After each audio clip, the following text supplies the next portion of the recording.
Hi, everybody. Let me start by saying the obvious. These aren't normal times. But if there's one thing we've learned as a country from moments of great crisis, it's that the spirit of looking out for one another can't be restricted to our homes or our workplaces or our neighborhoods or our houses of worship. It also has to be reflected in our national government. The kind of leadership that's guided by knowledge and experience, honesty and humility, empathy and grace. That kind of leadership doesn't just belong in our state capitals and mayor's offices. It belongs in the White House. And that's why I'm so proud to endorse Joe Biden for President of the United States. Choosing Joe to be my vice president was one of the best decisions I ever made, and he became a close friend. And I believe Joe has all the qualities we need in a president right now. He's someone whose own life has taught him how to persevere, how to bounce back when you've been knocked down. When Joe talks with parents who've lost their jobs, we hear the son of a man who once knew the pain of having to tell his children that he'd lost his. When Joe talks about opportunity for our kids, we hear the young father who took the train home each night so he could tuck his children into bed. And we hear the influence of Jill, a lifelong teacher. When Joe talks to families who've lost a hero, we hear another parent of an American veteran, a kindred spirit, somebody whose faith has endured the hardest loss there is. That's Joe.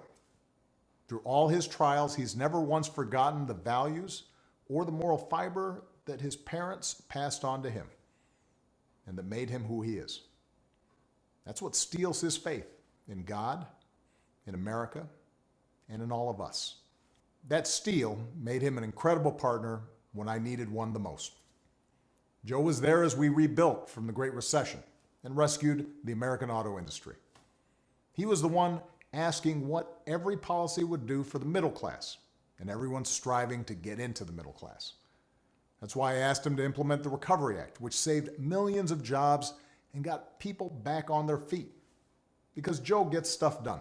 Joe helped me manage H1N1 and prevent the Ebola epidemic from becoming the type of pandemic we're seeing now. He helped me restore America's standing and leadership in the world on the other threats of our time, like nuclear proliferation and climate change.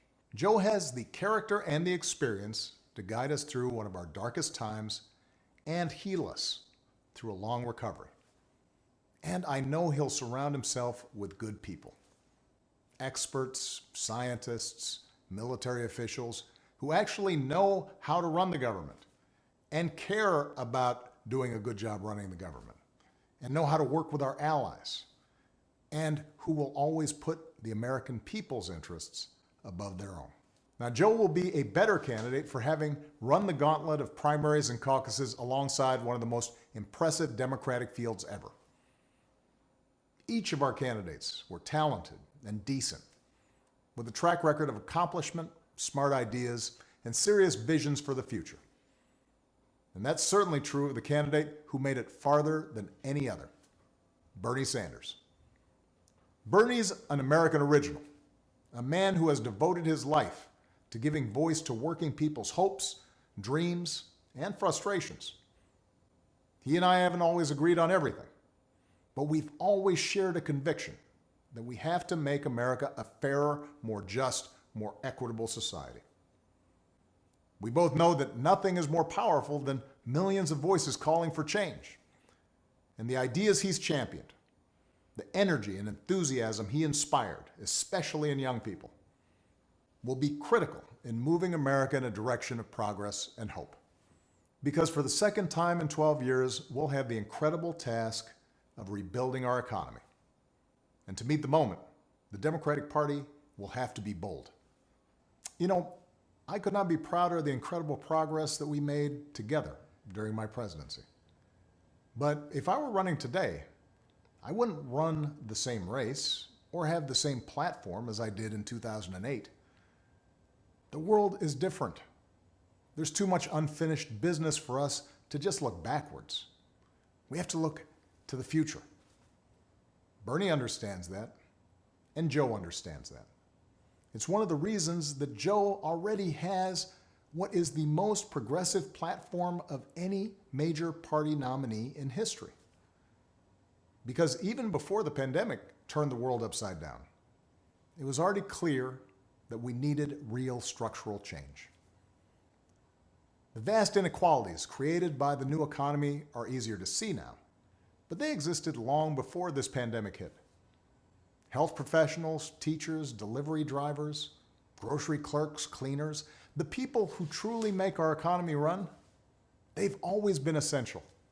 And for years, too many of the people who do the essential work of this country have been underpaid, financially stressed, and given too little support. And that applies to the next generation of Americans. Young people graduating into unprecedented unemployment. They're going to need economic policies that give them faith in the future and give them relief from crushing student loan debt. So we need to do more than just tinker around the edges with tax credits or underfunded programs. We have to go further to give everybody a great education, a lasting career, and a stable retirement. We have to protect the gains we made with the Affordable Care Act, but it's also time to go further. We should make plans affordable for everyone, provide everyone with a public option, expand Medicare, and finish the job so that healthcare isn't just a right, but a reality for everybody.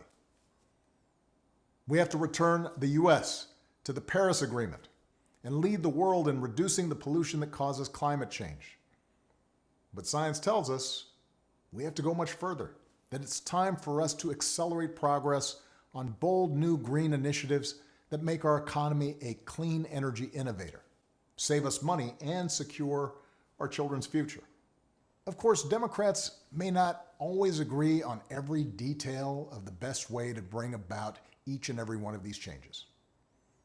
But we do agree that they're needed. And that only happens if we win this election. Because one thing everybody has learned by now is that the Republicans occupying the White House and running the U.S. Senate are not interested in progress. They're interested in power.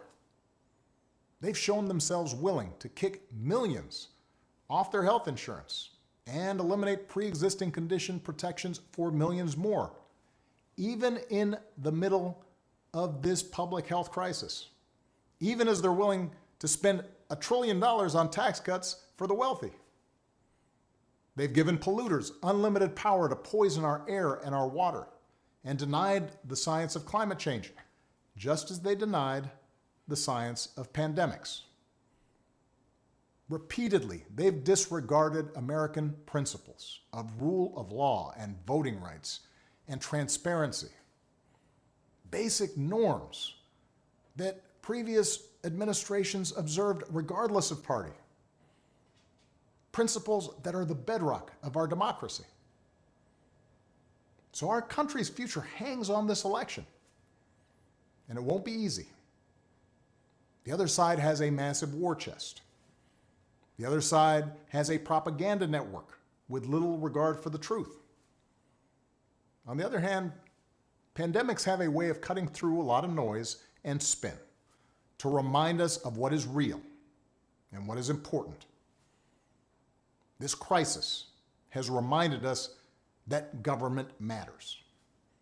It's reminded us that good government matters, that facts and science matter, that the rule of law matters, that having leaders who are informed and honest and seek to bring people together rather than drive them apart, those kind of leaders matter.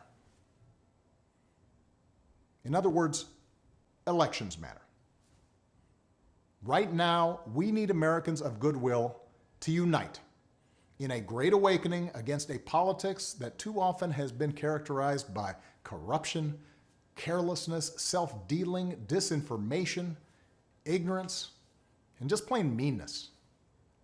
And to change that, we need Americans of all political stripes to get involved in our politics and our public life like never before.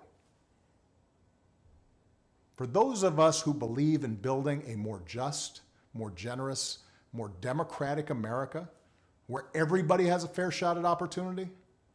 For those of us who believe in a government that cares about the many and not just the few. For those of us who love this country and are willing to do our part to make sure it lives up to its highest ideals. Now's the time to fight for what we believe in. Thanks.